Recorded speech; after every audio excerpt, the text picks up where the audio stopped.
even before prison, at about 9 or 10, I saw my moms get shot in front of my face. So my early years were surrounded with violence. I saw my mama selling drugs, I saw my mama robbing, I saw my moms get robbed, I saw her get shot, and then she later on went to prison, right? So I saw that early. At 14, my mom was in prison and I lost my grandmother, which was who I was living with at the time, helped me survive in those tough years of my life. 14, I'm homeless because my mom's in prison, my grandmother's died. I go to Delaware for about 60 days. So I go to prison at 16 for attempt murder on robbery. Tried as an adult. Yep, tried as an adult. So I got robbed, I got set up. The female I was dealing with at the time, but I got that moment because in that moment when he gave me the 10 years, he said, I'm saving your life, young man. By getting you off the street. By giving you these 10 years. Because they could have given me 25, 30, again, attempt murder, armed robbery with the dude coming to court. But in prison, I had a fight with two of my homies. In prison, we fight for like 4 hours. Jeez. Back to back, I'm just fighting one after another one. Like we just fighting. And I go to solitary confinement. And at this time, all of these parish prisons is considered like one of the worst parish prisons in the United States of America, right? And I go to the cell and I meet this white guy. That was the turning point of my life. He says, man, y'all playing the wrong game. He was like, man, listen, man, there's a game that's being played and you're playing a game that you can't win. For a minute, I just started thinking about the people who I knew that was in the streets. Everybody lost, everybody suffered the same fate. He has on a red and white band at the time. The red and white band means you're in federal custody. So he tells me the first three things was he said, listen, man, wealthy people do three things, man. They stop trading time for money. They make their money work for them. And they give as much value to people as they can. And so I learned that as I got older. That part really didn't make sense to me at the time, but the money working for you part, and I was like, how do you make your money work for you? Again, all I know is how to go get money. That's all I know. So later on in that, he says, wealthy people do three things. So we in a cell for about 45 days. So all of his conversations, now that you said, it never was black or white. Every conversation with him about money and transition was always wealthy people do. He says, wealthy people, first they get into stocks, then they start a business, and then they get real estate. So when people ask me, how did I get into stocks? It's because I followed that route. My rest of my time in prison, I wanted to be that. I wanted to be a part of that wealthy conversation. So in prison, it's easy to get, I took my time, I researched the Warren Buffetts and the Peter Lynch's, and I'm not gonna lie, in the beginning, that shit was like Chinese to me, right? This is a foreign language. And so what happened to me was it started reminding me of being in the streets. Everything about it. And I heard this term one time that said, the real gangsters are on Wall Street. The real gangsters are in the government. And I was like, damn. What happens is, and just let me say this right quick, the reason why people think wealthy people or people with money are sinister is because that's what you kind of taught in the hood. Like you kind of taught like, the people who really have money, like they did some wicked shit to get it. They did some backstabbing, cutthroat shit to get it, and you'll never get that, right? And so that same mentality now happens on a lower level, right? The hustling, the dope dealing. So now you think like, yo, I gotta just do sinister shit to get money. And then the people who are successful in the drug game, they're looking at the people at the top like, damn, I wanna be that. But the people at the bottom will never get a taste of that. And so now we just kind of living off ambition. And so now the people who are in the middle who working, they're like, oh, them people with money, they all crooks. Because being at the bottom teaches you to envy people at the top. Right. It just happens. It's something that brews down there, right? It's kind of like when you cook, I don't know if you had gumbo before, right? But it's kind of when you cook food, right? The base goes to the bottom. And so most people live in that bottom, never knowing how they'll get up there, right? I remember, so when I was working in the inner cities, I remember having this moment where I was like, wait a second, this is not an intelligence problem. Intelligence is evenly distributed. Like I remember saying to my wife, the next fucking Elon Musk is gonna be found somewhere in Compton. The problem is, he doesn't believe in himself. And so he's not gonna do anything. And so I became obsessed with this idea that generational poverty is not about money, it's about mindset. Now, it will manifest as money, but it is that. So I remember I had one kid come to me and I was the first person that told him, you can be successful. Like, what the fuck? Why do you not think you can be successful? It didn't even make sense to me. And he was like, well, my mom always told me that the world didn't want to see people that look like me succeed. And I was like, I'm sorry, what? I'm like, even if your mom had good intentions, that is the worst fucking advice ever. Because if you think you can't be successful, that will govern the way that you move, right? So Kobe Bryant, people that have listened to me for a while have heard this quote 1,000 times, but boos don't block dunks. The world can hate you all they want, but if you're good enough, think about this. The best basketball players in the world were paid millions of dollars to stop Kobe Bryant from scoring, and the motherfucker scored 81 points in a single game. 81 points. When you've got 5 people paid millions of dollars actively trying to stop you, and they can't because you've gotten that good. That to me is the game of money. People can not want you to succeed all they want, but if you out-invest them, they can't stop you. They can't stop you. What happens is now, no one now believes that it's possible. Once you keep passing that down, you start accepting the lower level. And then there's a few of us or a few people who say, nah, I'm an outlier, yo, like, I'm about to go for it. And then whatever happens, I'm with that shit. You feel me? So for me, again, one of the greatest things that happened to me was my mother telling me, like, the world is raw and you gotta get this shit how you live. But I also saw my grandmother be a legal entrepreneur. So I saw it from both worlds. So while I'm in prison, I pick up a habit of reading. That was the game changer for me. On the streets, I never had an opportunity to just sit down and read because I'm always trying to survive. In prison, there was no longer a survivor mode there. I started hustling in prison. So I was working in the laundry. And so your clothes don't really get clean. So I found a hustle like, yo, I'll wash your clothes when we do it, but it's $5 or $25 a month. So that gave me a whole another set of money. And then I started being like a numbers dude. How Vegas have the numbers, the betting. I became a numbers guy. So I used to get up in the mornings and watch CNBC. So mind you, people in prison, they love to watch The Young and the Restless. And so I would have to get up before them to watch like Squawk Box, Jim Cramer. And I'd just be like, damn, these motherfuckers making all this money and they not risking their life. Something gotta change for me. Like something gotta change. And so I just started listening to them every day and I started comparing it to the streets. A good business is just like a good hustler. A good business has great product. They have great clientele. A great hustler has a great product. He has consistent clientele. A good business on the stock market has what's called a moat, a competitive edge that keeps his competitors away. A good hustler on the street is gonna have that competitive edge where they be like, nah, yo, I ain't rocking with you. I'm gonna just wait till Trap come back, right? So there's the competitive edge. A good business has a good branding moat, meaning my name is good, right? So a good hustler on the street, yo, Trap got that blue magic. I'm good on you. Like if I can't get Trap, I'm gonna just go Trap. But Trap got that blue magic, that's what I'm rocking with. Branding mode, right? That's it. A great business on the stock market has more assets, more liquidity than debt. A good hustler on the street is, if you don't learn how to fund your business, if you're operating where all you have is re-up money, you're not gonna last long. So those components reminded me the same. On the stock market, in the world, if a company's paying tariffs, that's equivalent to a dude on the street going pay draft to go hustle in somebody's hood. Like you can't hustle over here unless you pay me draft. It's the same as a tariff.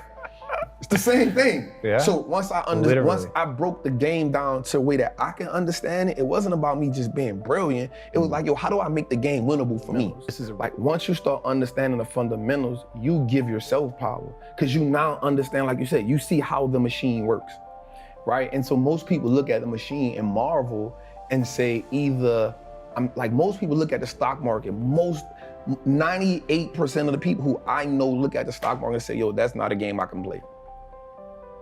I'm staying away from it. And so the way it's set up is, the world is set up, well, listen, cool, I don't even want you to play it. Just give me your money, I'll play it for you. Right. So when we look at like banks, like we understand that banks don't necessarily work in our favor, right? So banks only give us 0.05% interest on the money we have there. Well, we can get 8% just by putting our money in an index fund. So why would I just sit my money in a bank and let the bank make all the money? Because all they're gonna do is invest the money for you. So they now operating as the plug. They operate now as the man who, I'm gonna front you this, I'm gonna make my money, I'm gonna take the cut, I'm gonna give you just enough to keep coming back.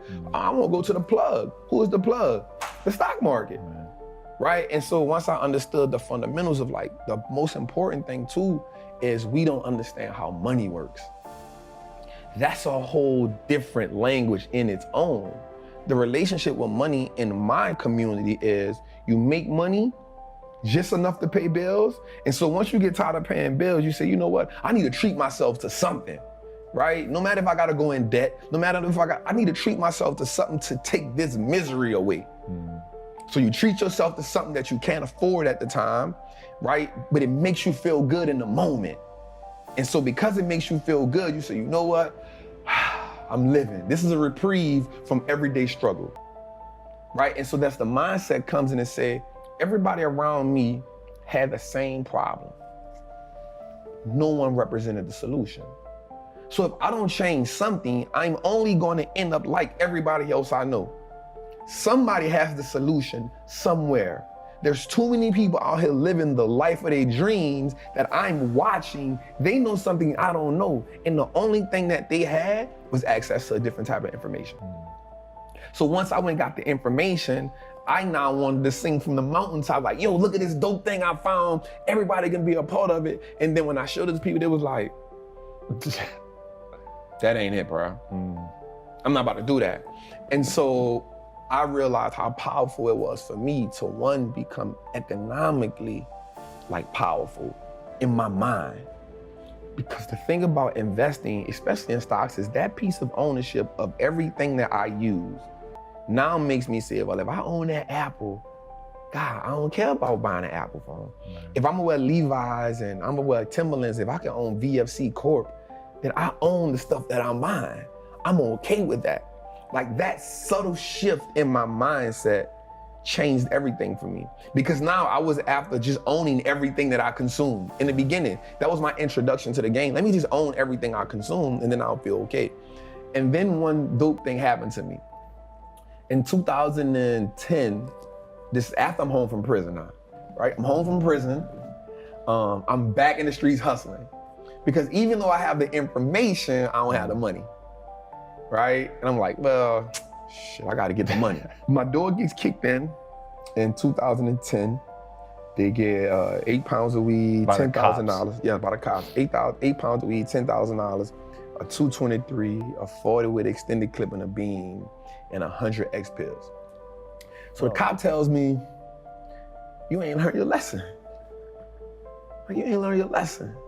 And I was like, damn, that was some dumb shit, right? Like, I got knowledge, I got information, but I still fell victim to the same shit that everybody around me knew. So therefore, the knowledge that I had wasn't powerful because it wasn't applied. So I was fortunate, God bless me.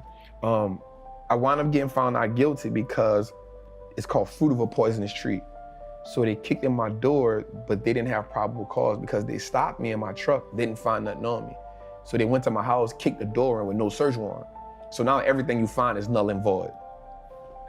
That's purpose, man, because that's not supposed to happen, right? I'm thankful for that all the time. And then, but that put me in a situation because now, even though it cost me $60,000 to beat that charge, I don't have no money. So now I get into the robbing game. So now I start robbing dope dealers, right? Because an OG told me that a person who works a job every day, they not a part of this game. So they not fair game. You don't mess with them. But somebody who sells a nickel bag, he fair game. A shark don't care if it's a tuna or whatever. If you in the ocean swimming, you fair game. And so I started robbing dope dealers at the time because I was like, yo, if you want, you can't call the police. If you want to see me, I'm with it. And I got in a situation where I was good at it. Me and my partner, God bless his soul. And then one day I almost got killed. And I go to my partner and I say, bro, I'm out. Like, it's a done deal. But when they kicked my door in, something happened. So they took my truck, they took my money, but they didn't mess with my stock account. It didn't freeze, it didn't. I said, hold up. They don't think I'm smart enough for this. In the book 48 Laws of Power, it says, never underestimate your opponent. And at that point, I realized that America underestimates us. And it's from a class issue because we've never said we're capable of doing this. It's a game we just didn't play. So I said, okay, God, what do you want me to do? All I know how to do is be a hustler. And the voice from 1999 comes in my head and says, you're just playing the wrong game. I said, oh, okay. Start working as an iron worker, building stadiums, building power plants. It's crazy because I was making good money, $2,000 a week. That's good money to something. Like, yo, $2,000 a week, yo, that's it.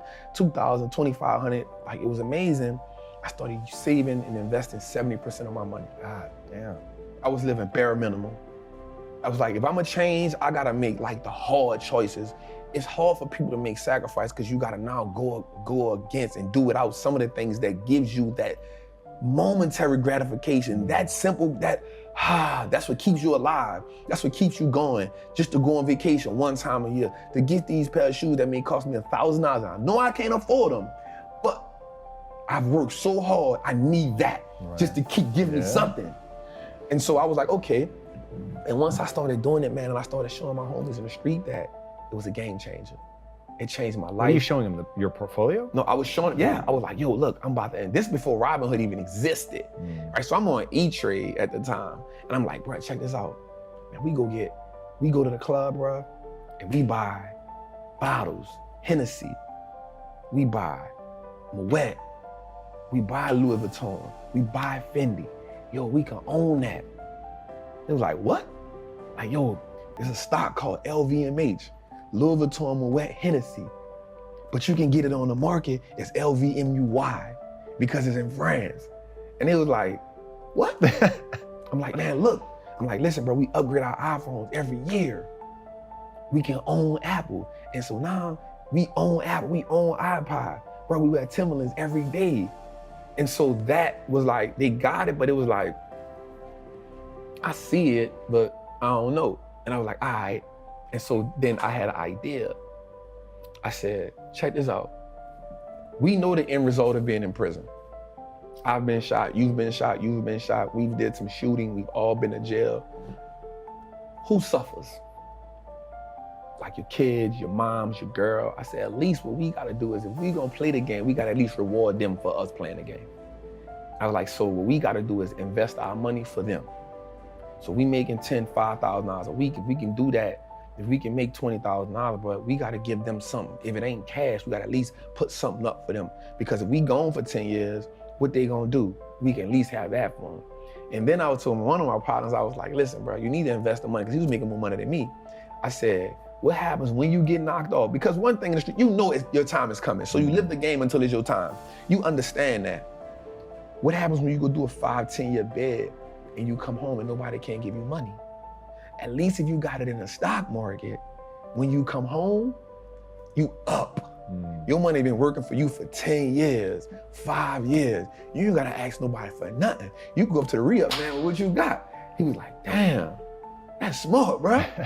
And so my idea was like, how do we start changing the mindset? And some people might be like, but why would you tell them that? Because what happens is you gotta start somewhere.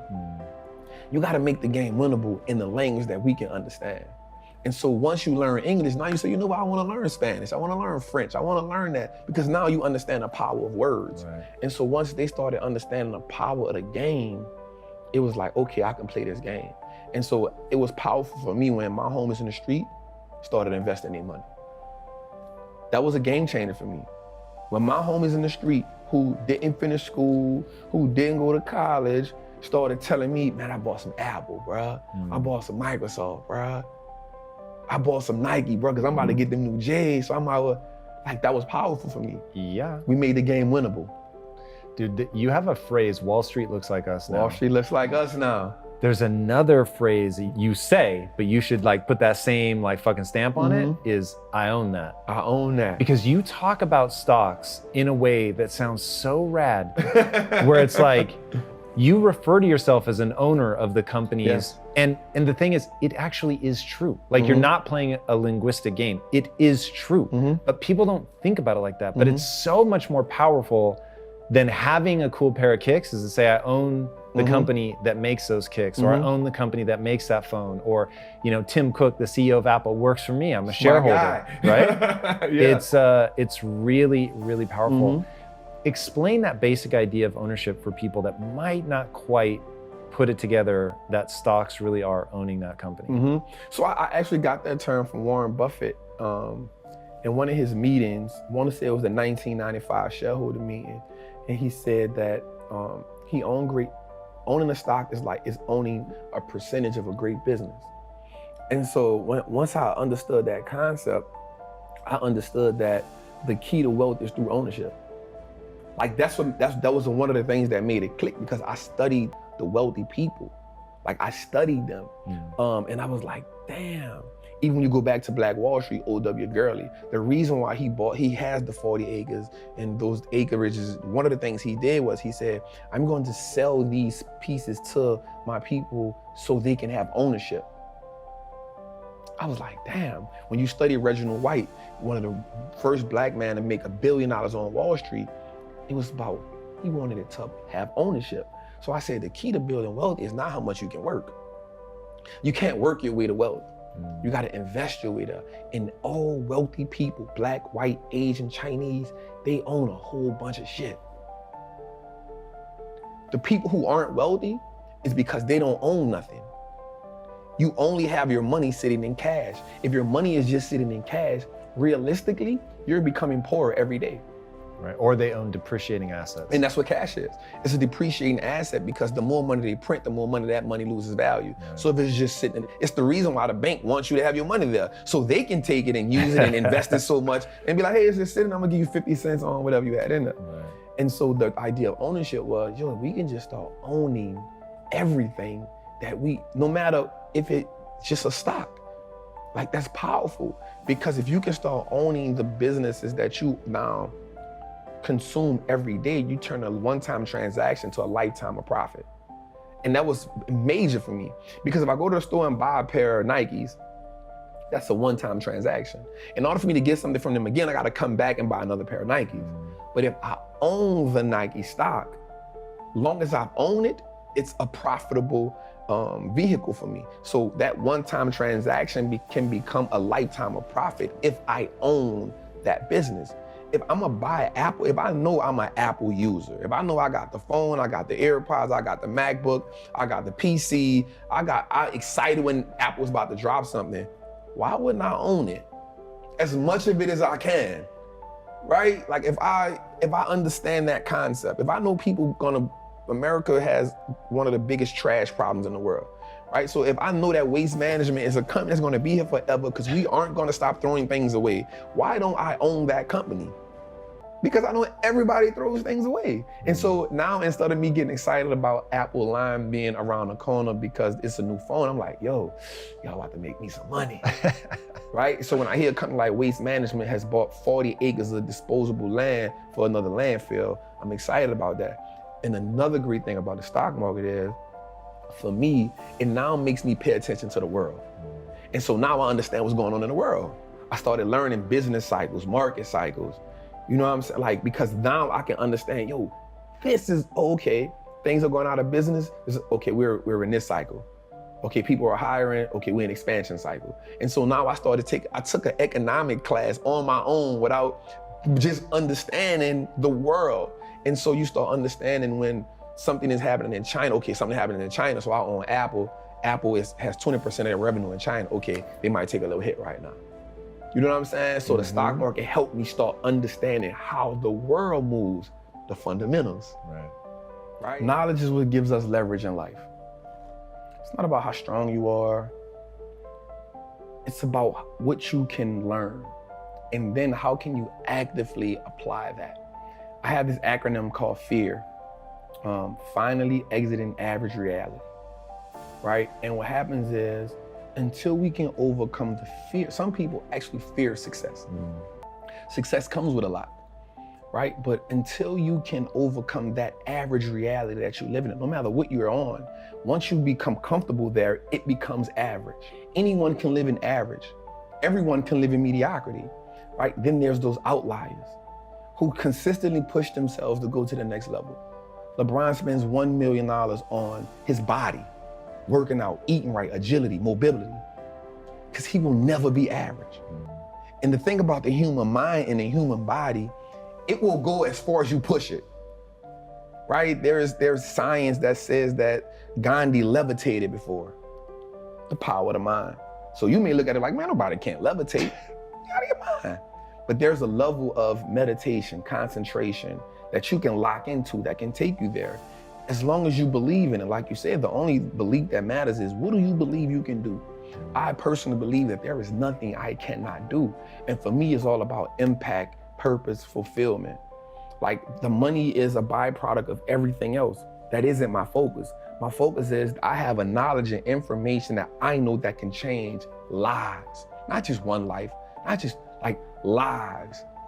And so the way that you change lives is by consistently learning, finding new ways to put that information out there, being able to open up, being able to be vulnerable, because people need to connect. People connect to knowledge in the way that they can see two things that help people: imagery and vocabulary. What they see and what they hear, right? So most people won't connect to a certain knowledge because the people who speak it don't relate, and two, can't speak the knowledge in the way that they can eat it. So for me, it's always about how do I attain as much, it's always a challenge for me. How can I attain as much knowledge as I can? Because I love learning, but then how do I take that and be able to now reciprocate it or give it to somebody who may not understand calculus or trigonometry, but if I can give it to them in this way, they can say, oh yeah, I got it. And there's more people that struggled in the world that has become successful. So struggle has to become a language that I struggle. So that's the language I'm great at. So if I can break down things into a struggle language, now I make it the game winnable for everybody. And that's the goal, to make the game winnable for everybody who's bold enough to step into the batting cage. If you bold enough to do that, I was bold enough to jump in a goddamn 152-foot tank with sharks in Dubai. If you're bold enough to do it, there's an experience that comes from that. And that experience is so exhilarating, it will take you to the next level. Because now you keep chasing the next level of you. And that is when you start understanding life at a whole nother concept, when you start understanding that, yo, for the longest, I was just low-level living. I was low-level thinking. Now that I've been exposed to something, and I say this often, whatever you haven't been exposed to isn't your fault. Once you get exposed to it, you now are accountable for it. And so once I've become exposed to so much knowledge and information, once I expose you to it, you're accountable, because now you can no longer say, I didn't know. What do you say to people that don't think they have enough money to invest? So the important thing for me to tell them is start where you are. You build a house brick by brick. But you build a mansion, you build an empire, you build it brick by brick. Like you start with $25. We didn't get into our situation overnight. Right? If we look back at our situation, you see you inherited that, whatever it is, that poverty. You inherited that mindset, that idea of scarcity, that idea that you don't have enough money. You inherited that. Building wealth becomes a revolutionary act. Because now you start saying, I'm gonna go against what I was taught, right? And so I say by starting with $25. If you can do $25 a month, that's cool. If you can do $25 a week, that's cool. Because what happens is, once you start understanding the power of how your money works, you'll start saying, yo, I don't need to do that because that's taken away from this. That 25 will now become $50. Guaranteed. That 50 will now become 100 because you're gonna start doing more with less. The person who works out and sees that they drop 10 pounds in 2 weeks says, you know what, I'm gonna go a little harder because I know if I can drop 10, I can drop 20, right? I know if I see one muscle shape up, I know it's possible. The word possible is so powerful. Possible changes the game. Instead of it being impossible, we now say I am possible or I'm possible. That changes the dynamic. So the first mindset is saying, invest in your first stock. It don't have to be a winner. It doesn't have to be a home run. It can be an AT&T stock that costs $26 right now. It may not be the best investment in the world, but you started, right? And the great thing about anything is you can't be great if you never go to practice. You can't hit 81 if you never get in the gym. Yeah. So just get in the gym and then find somebody who can teach you. Be dedicated to understand the process. Warren Buffett said he reads 500 pages a day. That lets me know I got a whole lot more reading to do, man. I'm an audible book junkie right now because I can, if he's the greatest investor And if he's reading 500 pages a day, I don't know how he does it. But in my mind, if he's still learning, I got a whole lot of learning to do. If somebody like Monesh Pabrai and Guy Spivey can pay Warren Buffett $1 million to have lunch with him, and these are already great investors who I look up to, if they can pay him $1 million to go have lunch with him, that means they're trying to learn. Their learning has to go to the next level. So if learning is the catalyst to everybody who's wealthy and successful, I can never be sufficient with what I know.